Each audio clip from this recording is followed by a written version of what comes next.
Guys, hello. We're doing a bus journey video because we're on the way to the pool. And Fran and Sarah just did one, so we decided to steal their idea. Yeah. Yojo. So we'll pick up from when we arrived in Bethlehem. Yes. Oh gosh! Wow, fancy. So on what day was it? Friday? I think so. Yeah, let's say Friday. No, we flew on Friday. Wednesday, Sunday. Sunday. Oh yeah, no, it's Monday. It was Monday. Monday. On Monday, we got up nice and early to go to a Eucharist in the chapel of St George's Cathedral, which was so cool because it was like just us six with Father Hassam, and we sang. We did a little bit of a cappella singing. It was awesome. I did a reading. Wow, Tom, Vicar in the making. Here. Very well. That was really fun of stuff. Okay, right. So that was really cool. And then we packed and got ready to head off up here to Nazareth, which is where we are at the moment. But before that, Sam took us to Bethlehem, which was really, really, really awesome. Like, I've been there, I went there last year, and it's still, without a doubt, like the best place ever. I think it's... So, there's this big church over the cave / stable in which Jesus was supposed to be born, and it's called the Church of the Nativity, and it's just so amazing. It's huge and it's so old, and like there's this artwork on it that must have been there for like hundreds of years. It's so cool. Got anything to say? In that church, obviously we had to see the birthplace of Jesus. Yes. And we were lucky because Sam really knows his way around, and he managed to get us at the front of the queue. So there was a bit of tension between people because everyone was sort of fighting to get in. But yeah, we got in there first. I got quite annoyed because we were there and then like two massive tour groups sort of turned up and they weren't really treating the place with respect, so I had a little bit of a rage. Yeah. Apart from that, it was great. When we were there, we had to wait for a bit because there was an Armenian service going on in the chapel.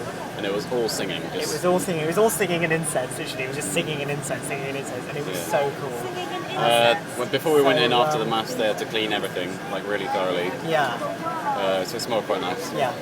That's the only thing we've picked up. That was the only redeeming feature of the Church of the Nativity. It smelled nice.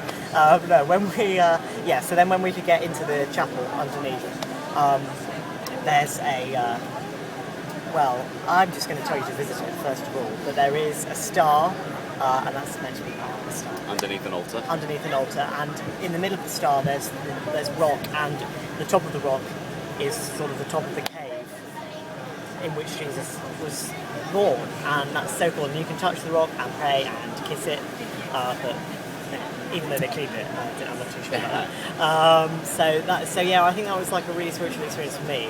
It was the second time I've been there, but it still just like blew my mind that was the place that Jesus was born. So then afterwards, we stayed in Bethlehem for a bit, and we went to the area where the angels visited the shepherds and told them the good news. That was pretty cool. Yeah. There was some paintings on the walls of that of what happened, and there were some angels that looked like me and Owen. We've got a photo of them. We've got a photo of them. Shall I show him? Yeah. Go on. If this doesn't show up, endless apologies. Yeah. So then we they built a chapel there just for the laughs. Yeah, just for kicks. And then we went out to was it the exact cave where they were visited? Well, I think there's lots of places. That's like the supposed cave where they kept their sheep. So, but we can't be too sure. And there was a little nativity set going on. It was quite sweet. Right, here's the picture. Hopefully you can see the picture. Yeah, it's me and Owen. There we are. Owen's on... Well, I don't know which side it will be for you, because it might switch. Basically... Owen's the more ginger one. I'm the more ginger one with the chubbier cheeks. That's me. Yeah. That was Bethlehem. So then we went back to Jerusalem, and we had our sort of last lunch there, which was delicious. Paninis. Chips and paninis. What more could you want from Jerusalem? And then the taxi pulled up, and we got the taxi over to Nazareth. So that was about an hour to an hour and a half's journey. That was really cool. We passed through the field where the battle at the apocalypse is going to be, apparently. So that was really interesting. And we got here, and now we're just go into the pool. Go into the pool. So We've had a couple of days at the camp. We had a couple of days at camp. We got there. And People will cover that in other videos. Yeah. But we got there, and it's awesome. The kids are lovely, and the people are lovely, and it's just a generally awesome place to be. And I'm so glad that we're here for 2 weeks as well, because it means that we can get tons done and get to know people really well, and get a good tan as well. Yeah. So we'll see you in the next video. Okie dokie. Bye.